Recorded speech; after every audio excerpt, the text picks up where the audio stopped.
Hello everyone, welcome to NCERT lessons. आज के इस वीडियो में हम कवर कर रहे हैं क्लास 8 साइंस का chapter 1 crop production and management. इस चैप्टर में हम बेसिकली सीखेंगे खेती के बारे में, फार्मिंग के बारे में। ठीक है, हम जानेंगे खेती कैसे की जाती है और खेती करते समय हमें कौन कौन सी चीज़ों का ध्यान रखना पड़ता है। ओके, तो चैप्टर का नाम था crop production and management. Production यानी टू प्रोड्यूस, उगाना, बनाना, कुछ भी कह लीजिए। ठीक है, और मैनेजमेंट यानी उसे मैनेज करना, उसका ध्यान रखना, उसका ख्याल रखना। Now the question arises, what is a crop? Crop क्या है? When plant of same kind are grown and cultivated at one place on a large scale, it is called a crop. जब हम एक ही तरह के बहुत सारे पौधों को एक जगह पर उगाते हैं, उसे हम क्रॉप कहेंगे। यानी कि बेसिकली हम जिस पौधे का खेती कर रहे हैं वो हमारा क्रॉप है। हम खेती में क्या करते हैं, एक ही तरह के बहुत सारे पौधों को एक साथ उगाते हैं, राइट, एक ही जगह पर। तो जो पौधे को हम उगा रहे हैं खेत में वो हमारा क्रॉप है। अगर हम खेत में चावल उगाते हैं तो चावल हमारा क्रॉप है। उसी तरह अगर हम खेत में केले को उगाते हैं तो केला हमारा क्रॉप है। Okay, now depending on which season the crop is grown, there are two types of cropping pattern. Crop को किस सीजन में उगा रहे हैं, कौन से सीजन में उगा रहे हैं, क्रॉप दो तरह की हैं। एक होता है खरीफ क्रॉप और दूसरा है रबी क्रॉप। खरीफ क्रॉप जो है ये वो क्रॉप्स हैं जिनकी खेती रेनी सीजन में की जाती है, मॉनसून सीजन में, बारिश के मौसम में की जाती है। अगर हम भारत में देखते हैं तो भारत में जनरली मॉनसून सीजन जो है वो जून और सितंबर के बीच है, छठे और नौवें महीने के बीच। तो जिन जिन क्रॉप्स का खेती हम जून और सितंबर के बीच करते हैं वो हमारा खरीफ क्रॉप्स हैं। अगर हम एग्जाम्पल दें तो खरीफ क्रॉप का एग्जाम्पल होगा मेज। मेज यानी हमारा मक्का, कॉर्न, जिससे हम पॉपकॉर्न बनाते हैं। फिर है कॉटन, फिर है सोयाबीन, और ऐसे और भी बहुत सारी खरीफ क्रॉप्स हैं। अब इन क्रॉप्स को हम यूजुअली रेनी सीजन में इसीलिए ग्रो करते हैं क्योंकि इन पौधों को उगने के लिए पानी की भारी मात्रा में ज़रूरत होती है, और क्योंकि रेनी सीजन में बारिश होती है तो उन्हें बराबर से पानी मिलता है। इसीलिए हम इन पौधों को रेनी सीजन में ग्रो करते हैं। ओके, एंड दूसरा क्रॉप है हमारा रबी क्रॉप्स। अब रबी क्रॉप्स जो हैं ये वो पौधे हैं जिनकी खेती हम विंटर सीजन में करते हैं, ठंड के मौसम में करते हैं। अगर हम भारत के मौसम के पैटर्न को देखें तो विंटर सीजन जो है वो यूजुअली अक्टूबर और मार्च के बीच है, 10वें और तीसरे महीने के बीच। अगर हम रबी क्रॉप्स के एग्जाम्पल दें तो होगा वीट। वीट यानी हमारा गेहूँ, फिर है मस्टर्ड, पी और अन्य बहुत सारे पौधे हैं जिन्हें हम रबी क्रॉप्स कहते हैं। So these are the two types of crops depending on the season in which they are grown. Okay, moving on. Now let's talk about the activities involved in crop production. खेती में कौन कौन सा steps होते हैं वो अभी हम डिस्कस करेंगे। तो पहला स्टेप है प्रिपरेशन ऑफ सॉइल, मिट्टी को तैयार करना।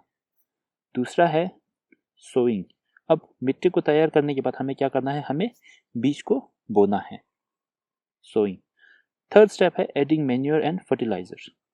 अब बीज को बो दिया मिट्टी में, मिट्टी को भी तैयार कर दिया, अब हमें मिट्टी में क्या डालना है, मैन्योर और फर्टिलाइजर डालना है। ये मैन्योर और फर्टिलाइजर जो है वो हमारे पौधों के लिए खाना है। फोर्थ स्टेप है इरिगेशन। इरिगेशन यानी खेत को पानी देना। फिफ्थ स्टेप है प्रोटेक्टिंग फ्रॉम वीड्स।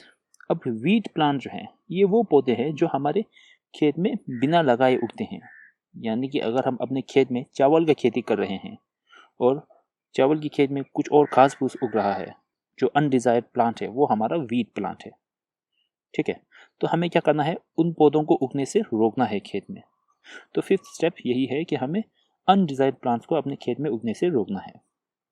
फिर आता है सिक्स्थ स्टेप जो है हार्वेस्टिंग, यानी कि फसल का काटना।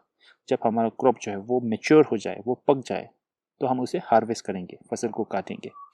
और आखिर में है स्टोरेज, कटे हुए फसल को स्टोर करना जब तक हमें उसकी ज़रूरत ना हो या फिर जब तक हमें उसे मार्केट में बेचना ना हो, उन्हें स्टोर करके रखना है। ठीक है, सो अब हम इन सभी स्टेप्स के बारे में एक एक करके डिटेल में जानेंगे। तो सबसे पहला स्टेप था प्रिपरेशन ऑफ सॉइल, मिट्टी को तैयार करना। Now how do we prepare the soil? हम सॉइल को प्रिपेयर कैसे करेंगे? हम सॉइल को प्रिपेयर करेंगे थ्रू टिलिंग या फिर ploughing. During the preparation of soil is turned and loosened. The process of loosening and turning of soil is called tilling or plowing. तो टिलिंग और प्लोइंग में क्या हो रहा है, बेसिकली हम सॉइल को, मिट्टी को खोद रहे हैं और उसे लूज कर रहे हैं। ठीक है, जब हम सॉइल को प्रिपेयर करने की बात करते हैं तो बेसिकली हम चाहते हैं कि हमारा जो सॉइल है वो लूज हो, हार्ड ना हो बल्कि वो लूज हो। ठीक है, तो जब हम सॉइल को खोद कर उसे लूज करते हैं, इस प्रोसेस को हम कहेंगे टिलिंग या फिर प्लोइंग। नाउ लूज सॉइल होने का फायदा क्या है, what are the benefits of loosening the soil? तो इसके 4 बेनिफिट्स हैं, 4 फायदे हैं। पहला फायदा है कि loose soil allows the root of the plant to go deeper, यानी कि जो हमारा बीज से जब प्लांट ग्रो होगा, हमारा फसल जब ग्रो होने लगेगा तो क्या होगा, उसका जो रूट होंगे वो आसानी से मिट्टी में नीचे जा पाएंगे, क्योंकि सॉइल जो होगा वो लूज होगा। अगर हम मिट्टी को लूज नहीं करते हैं तो मिट्टी जो है वो हार्ड रहेगा, राइट? तो हमारे पौधे के बीज को फैलने के लिए उतना ही मुश्किल होगा। दूसरा ये है कि loose soil allows the root to easily breathe. अगर सॉइल लूज हुआ तो क्या होगा कि हमारे पौधों का जो रूट होगा उसको मिट्टी के नीचे सांस लेने में आसानी होगा। They find it easier to breathe in a loose soil compare to a hard soil. तो एक फ़ायदा ये है, वो आसानी से ब्रीथ कर पाएंगे। थर्ड फायदा क्या है, loose soil helps earthworms and microbes to grow, यानी कि अगर हमारा मिट्टी लूज हुआ, खेत का मिट्टी, तो क्या होगा, उनमें आसानी से अर्थवर्म्स जो है वो ग्रो कर पाएंगे और उसी तरह माइक्रो ऑर्गेनिजम्स जैसे कि कहीं बैक्टीरिया और फंगाई जो है वो आसानी से मिट्टी में ग्रो कर पाएंगे। अब हम क्यों चाहते हैं कि हमारे खेत में अर्थवर्म्स और माइक्रोब्स ग्रो करें? तो इसका रीज़न ये है कि क्लास 7 में हमने कुछ बैक्टीरियाज और फंगाइज के बारे में जाना था, जैसे कि राइजोबियम, जो मिट्टी में ग्रो करते हैं और वो प्लांट्स के लिए न्यूट्रिएंट्स बनाते हैं, राइट? आपको याद होगा कुछ माइक्रो ऑर्गेनिजम्स होते हैं, B it fungi or a bacteria, there are beneficial to our plant, they help our plant to grow by providing nutrients. ये माइक्रो ऑर्गेनिजम्स हमारे पौधों को ग्रो करने में मदद करती है, उन्हें खाना देती है या फिर उन्हें पानी को ढूंढने में मदद करती है। तो हम चाहते हैं कि हमारे खेत में ज़्यादा से ज़्यादा इस तरह के माइक्रो ऑर्गेनिजम्स हो ताकि हमारा प्लांट जो है उसे भरपूर पोषण मिले, न्यूट्रिएंट्स मिले। और रही बात अर्थवर्म की, तो अर्थवर्म क्या करते हैं, वो मिट्टी को खाते हैं और मिट्टी को लूज करते हैं और जो वो अपना मल छोड़ते हैं तो वो हमारे प्लांट के लिए न्यूट्रिएंट्स बन जाता है। तो इसीलिए हम चाहते हैं कि अर्थवर्म और माइक्रो ऑर्गेनिजम्स हमारे सॉइल में हो। और चौथा फायदा यह है कि nutrients that are present deep in the soil come to the surface and is now available for the plant. तो क्या होगा कि जब हम मिट्टी को खोदेंगे तो नीचे की तरफ जो मिट्टी है वो ऊपर आएगा, तो मिट्टी के साथ नीचे की तरफ मौजूद जितने भी न्यूट्रिएंट्स हैं वो भी ऊपर आएंगे, राइट? और वो न्यूट्रिएंट्स जो है वो अब प्लांट के लिए अवेलेबल है, प्लांट उसको एब्जॉर्ब कर सकता है। ठीक है, तो ये 4 फायदे हैं मिट्टी को लूज करने के। Okay, now let's talk about the tools that we use to plough the soil. मिट्टी को लूज करने के लिए हम कौन कौन से टूल्स का इस्तेमाल करते हैं? तो पहला और सबसे कॉमन तो है प्लो, जिसे हम हिंदी में हल भी कहते हैं। अब हल को चलाने के लिए हम गाय, भैंसे, मवेशी या फिर घोड़ों का भी इस्तेमाल करते हैं, राइट? तो ये आदमी जो है यहाँ पर हल जोत रहा है, वो मिट्टी को खोद रहा है विद द हेल्प ऑफ हल। ओके, दूसरा कॉमन टूल है हो। अब मेरे गांव में इसे हम गेंदी कहते हैं, गेंदी, अंग्रेजी में इसे हो कहते हैं। इसे आप मैन्युअली अपने हाथों से मिट्टी को खोदते हैं। ये काफ़ी लेबर इंटेंसिव है, ये काफ़ी समय लगता है और बहुत ही मेहनत लगता है इसे मिट्टी खोदने में। ओके, और थर्ड है कल्टीवेटर। अब कल्टीवेटर जो है इसे यूज़ करने के लिए हम ट्रैक्टर का इस्तेमाल करते हैं। जहाँ हल को खींचने के लिए हम गाय का इस्तेमाल करते हैं, वहीं कल्टीवेटर को खींचने के लिए हम ट्रैक्टर्स का इस्तेमाल करते हैं। Now that we have prepared our soil, let's move to the second step of crop production, which is sowing of seeds, बीज को बोना। अब हमने मिट्टी को तैयार कर दिया, राइट? हमने मिट्टी को खोद दिया, अब हमें क्या करना है, मिट्टी में बीज को बोना है। We have to be careful that we use only good quality healthy seeds. हमें सिर्फ हेल्दी और गुड क्वालिटी के सीड्स को ही लेना है, क्योंकि अगर हमारा सीड्स ख़राब हुआ तो उसमें से प्लांट ग्रो नहीं होगा और हमारे खेत का जो स्पेस है, जो जगह है, वो वेस्ट हो जाएगा, क्योंकि फसल तो होगा नहीं, राइट? तो हमें क्या करना है, हमें अच्छे से अच्छे बेहतर क्वालिटी का सीड लेना है। अब आपको ये कैसे पता चलेगा कि आपका जो सीड है वो हेल्दी सीड है, वो कोई डैमेज नहीं है, उसे कोई कीड़ा ने नहीं खाया है, वो आप कैसे इंश्योर करेंगे? तो इसके लिए एक बहुत ही सिंपल सा टेक्निक है। आप एक बकेट में पानी लीजिए और उसमें अपने सीड्स को डाल दीजिए। अब क्या होगा कि जो अच्छे सीड्स हैं, जो हेल्दी क्वालिटी के सीड्स हैं, वो क्या होगा, पानी के नीचे सतह पर बैठ जाएंगे, बकेट के नीचे बैठ जाएंगे। ओके, अब जो ख़राब सीड्स हैं, क्योंकि उन्हें कीड़ों ने खाया होता है यूजुअली, वो अंदर से खोखले होते हैं, हॉलो होता है, जिस वजह से वो पानी के ऊपर फ्लोट करते हैं, पानी के ऊपर रहेगा, वो नहीं डूबेंगे। तो जो सीड्स ऊपर फ्लोट कर रहे हैं वो ख़राब सीड्स है, वो आप उन्हें फेंक सकते हैं, उसे यूज़ मत कीजिए। और जो पानी के नीचे बैठा है सिर्फ उसे यूज़ कीजिए खेत में क्रॉप उगाने के लिए। अब आपने डैमेज सीड्स को फेंक दिया और आपके पास सिर्फ हेल्दी सीड्स है, राइट। अब आप उसे ज़मीन में लगाने जा रहे हैं। नाउ आपको क्या करना है, ज़मीन में लगाते समय आपको 2 सीड्स के बीच प्रॉपर डिस्टेंस मेंटेन करना है।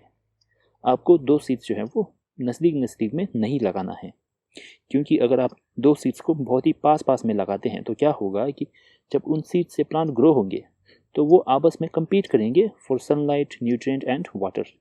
वो खाने के लिए, धूप के लिए और पानी के लिए एक दूसरे से कम्पीट करेंगे।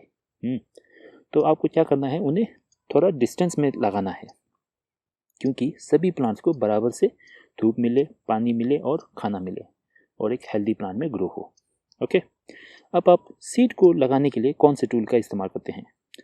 अगर मैं पर्सनली मेरे गांव की बात करूं तो हमारे गांव में हम मक्के की खेती करते हैं, मेज़ का। और मेरे यहाँ पे जब सीड लगाया जाता है तो आदमी लोग जो है वो अपने हाथों से ही ऐसे सीड्स को खेत में फेंकते जाते हैं।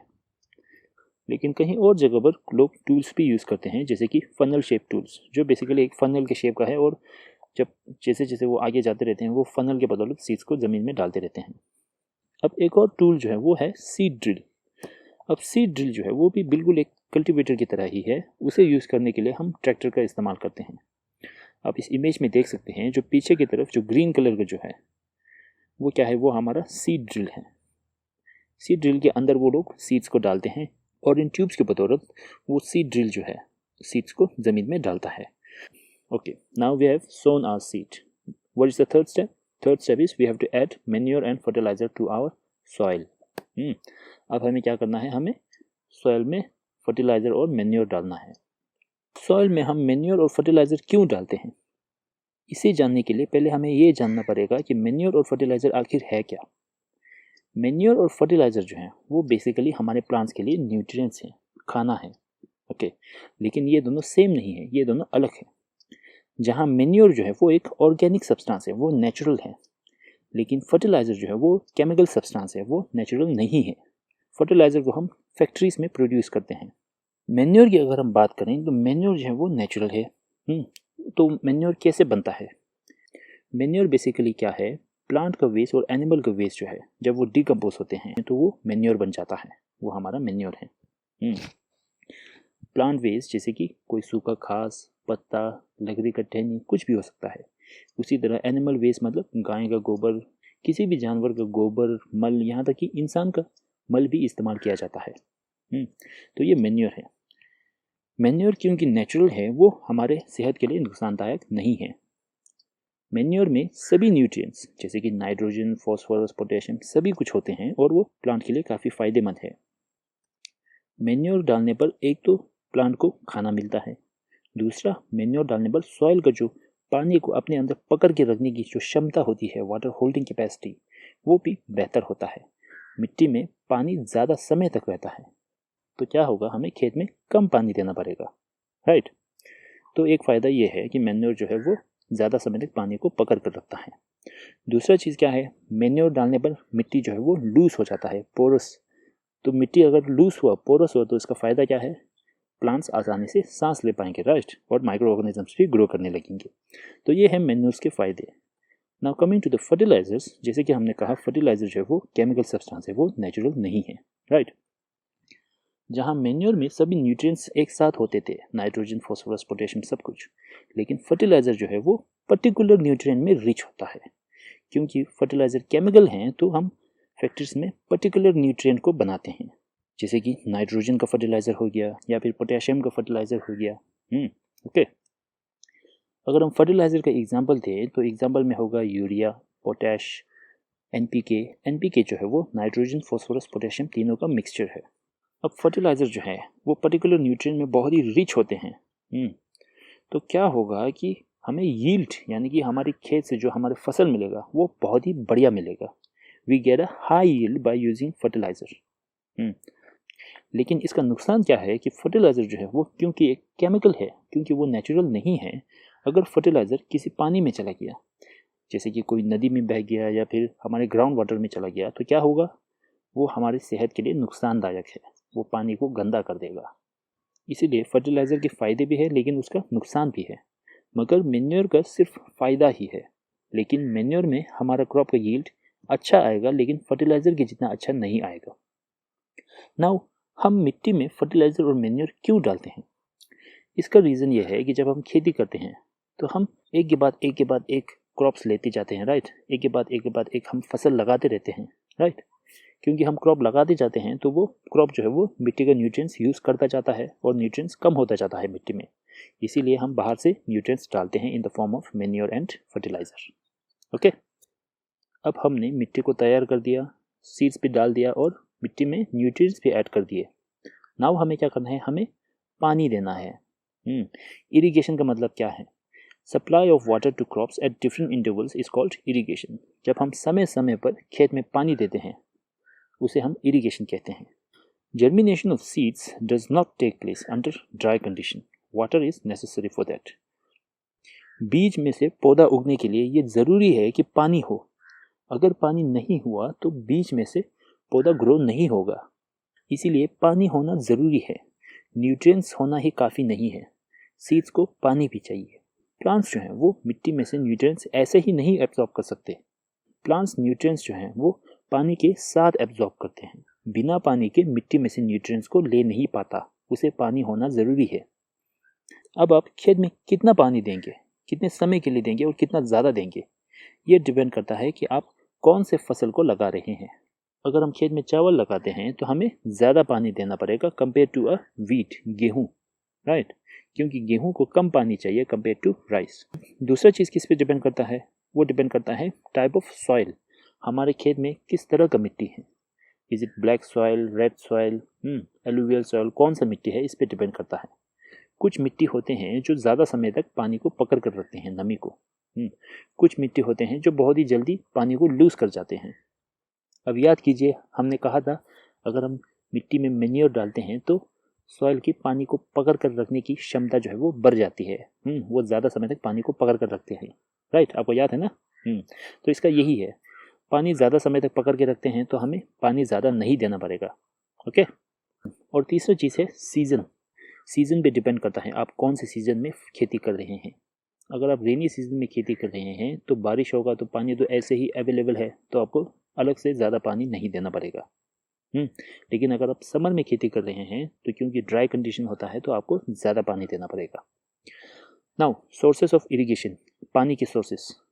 पानी के सोर्सेस हैं वेल्स, जैसे कि कुएं, ट्यूबवेल्स यानी हमारा जो पंप सेट होता है, जो हम ग्राउंड वाटर को ऊपर पंप के बदौलत ऊपर खींचते हैं। फिर है ponds, lakes, rivers, dams and canals. ये सभी वाटर के सोर्सेस है फॉर इरिगेशन। अब इरिगेशन के दो मेथड्स हैं, एक है ट्रेडिशनल मेथड ऑफ इरिगेशन, एक है modern method of irrigation.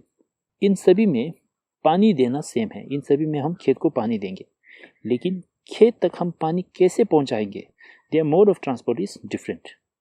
So first let's start with the traditional method of irrigation, जिनमें है मोट, चेन पंप, ठेगली एंड राहत।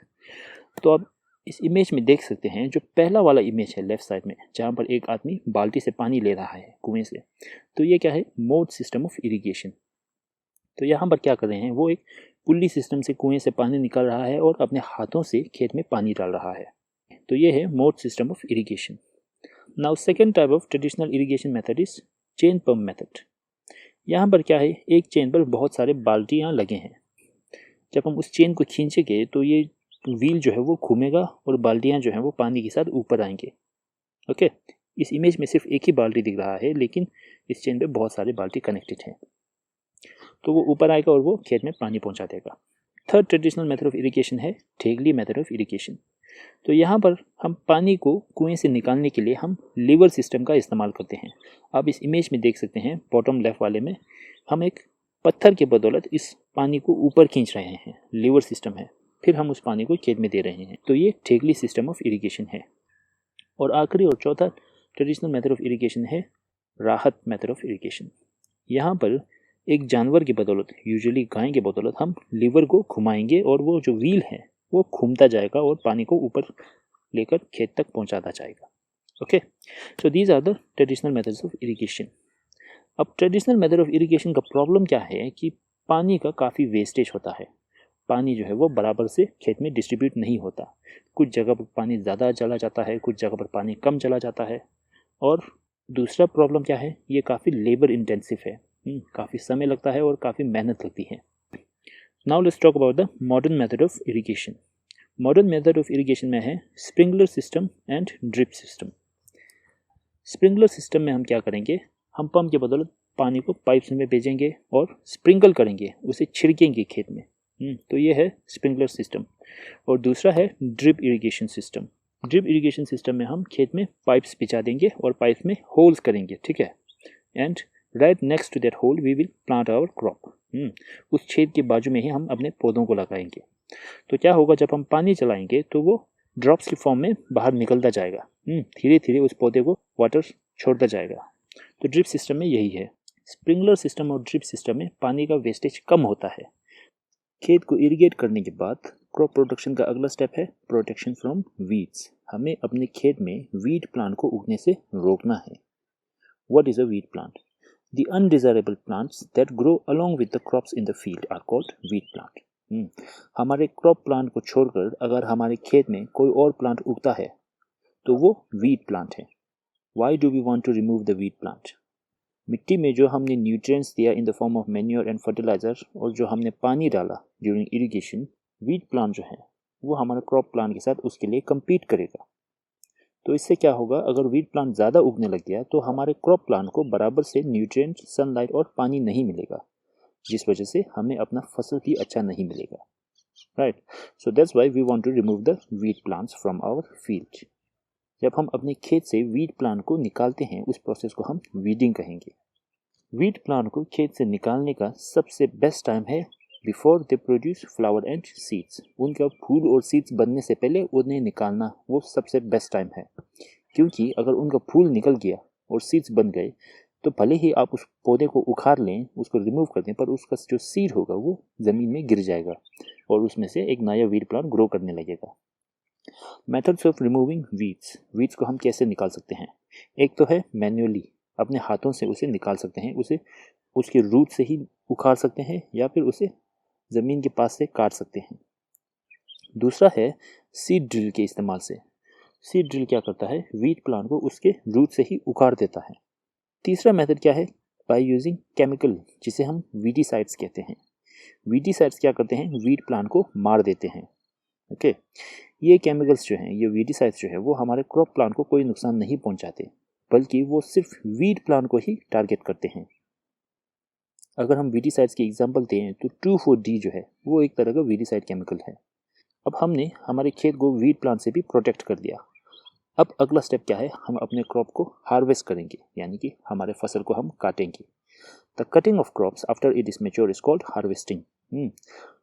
फसल के पकने के बाद जब हम फसल को काटेंगे, उस प्रोसेस को हम हार्वेस्टिंग कहेंगे।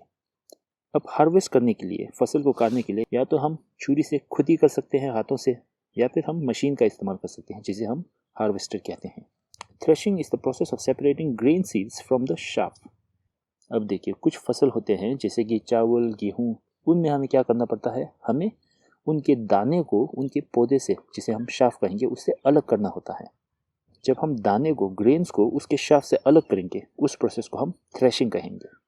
ठीक है, थ्रेशिंग के लिए मशीन्स हैं, ऑटोमेटिक मशीन्स अवेलेबल हैं, जिसे कंबाइन कहते हैं। कंबाइन मशीन जो है वो क्या करता है, वो हार्वेस्टिंग भी करता है और वो थ्रेशिंग भी करता है। जैसे कि आप इस इमेज में देख सकते हैं, ये बड़ा वाला जो ट्रक दिख रहा है आपको, ये क्रॉप को हार्वेस्ट भी कर रहा है और उसका थ्रेशिंग करके उसको ग्रेन को अलग करके इस ट्रैक्टर में ट्रांसपोर्ट कर रहा है। राइट, तो ये मशीन जो है ये कंबाइन मशीन है, ये हार्वेस्टिंग और थ्रेशिंग दोनों एक साथ करता है। लेकिन अगर कोई छोटे फार्मर हुआ, उनके लिए कुछ और मशीन है, जैसे कि विनोइंग मशीन। इसमें आप ऊपर से अपने क्रॉप को डालेंगे और ये मशीन जो है वो शाफ्ट को ग्रेन से अलग कर देगा। हार्वेस्टिंग के बाद क्रॉप प्रोडक्शन का अगला और आखिरी स्टेप है स्टोरेज। अगर हम अपने फसल को लंबे समय तक रखने वाले हैं तो हमें उसे प्रॉपरली स्टोर करना है। हमें ये श्योर करना है कि उसमें मॉइस्चर ज़्यादा ना हो, या मॉइस्चर यानी नमी, और उस पर कोई चूहे, कीड़े या फिर माइक्रो ऑर्गेनिज्म का अटैक ना हो। हम नहीं चाहते कि हमारा फसल जो है वो ख़राब हो जाए। राइट, स्टोर करने से पहले हम क्या करेंगे, उसे धूप में थोड़ी देर के लिए सुखाएंगे, क्योंकि धूप में सुखाने पर उसका मॉइस्चर जो है वो थोड़ा कम हो जाएगा, उसमें नमी कम हो जाएगा, जिससे उस पर कीड़े, बैक्टीरिया, फंगाई इनका अटैक होने का चांसेस भी कम हो जाएगा। अब छोटे फार्मर्स जो हैं वो अपने फसल को बोरे में भरकर या फिर कोई मेटल की बिन में भरकर स्टोर कर देते हैं। लेकिन जो बड़े फार्मर्स होते हैं वो अपने फसल को साइलोस और ग्रेनरीज में स्टोर करते हैं। यहाँ पे आप इमेज में देख सकते हैं, ये साइलोस है, इसमें लोग अपने ग्रेन्स को स्टोर करते हैं। ठीक है, सब्जी ऐसे स्टोर नहीं करते, ग्रेन्स जैसे कि दाल, चावल, चना, इन सभी को स्टोर करते हैं साइलोस में, ये साइलोस है। और जो ग्रेनरीज होते हैं वो एक स्पेशल स्टोरेज बिल्डिंग होते हैं, एक गोदाम होता है जिसमें लोग अपने क्रॉप्स को स्टोर करके रखते हैं। ग्रेनरीज को भी प्रॉपरली मेंटेन करना होता है। फ्रॉम टाइम टू टाइम वो केमिकल से उसको साफ़ करते हैं ग्रेनरीज को, ताकि कोई इंसेक्ट, चूहे या फिर कोई माइक्रो ऑर्गेनिजम्स का ग्रोथ ना हो।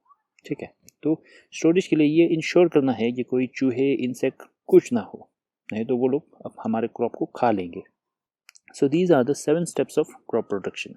First is preparation of soil, second was sowing, next adding manure and fertilizer, fourth was irrigation, fifth was protection from weed, sixth was harvesting, then seventh and final one storage. अब ऐसा है कि food जो है, खाना जो है, सिर्फ पौधों से तो नहीं मिलता, जानवरों से भी खाना मिलता है, राइट? तो अगर कोई जानवरों को रेस करता है, जानवरों को पालता है खाना के लिए, उसे हम एनिमल हस्बेंड्री कहेंगे, एनिमल फार्मिंग नहीं कहेंगे, एनिमल हस्बेंड्री कहेंगे। Okay, raising of animals for food production is called animal husbandry. अब खाने के लिए हम किन किन तरह के जानवरों को पालते हैं? गाय से हमें क्या मिलता है? दूध मिलता है, दूध से हम बटर बना सकते हैं, दही बना सकते हैं, पनीर बना सकते हैं, बहुत सारी चीज़ें बना सकते हैं, राइट? और गाय को मांस के लिए भी पालते हैं। फिर है शीप, बकरी को भी पाला जाता है मांस के लिए, गोट, चिकन से हमें अंडा भी मिलता है, मांस भी मिलता है, मछली, सूअर और भी बहुत सारे जानवर हैं, जैसे कि लोग रैबिट तक भी पाल लेते हैं खाने के लिए। तो इसी के साथ हमारा ये जो चैप्टर है वो ख़त्म होता है। आशा है आपको ये चैप्टर समझ में आया होगा। अगर आपको कोई डाउट्स हो या फिर कोई सजेशंस हो तो नीचे कमेंट सेक्शन में ज़रूर लिखिएगा, मैं जितना हो सके उतना आंसर करने की कोशिश करूँगा। तो इसी के साथ thanks for watching, see you in the next video.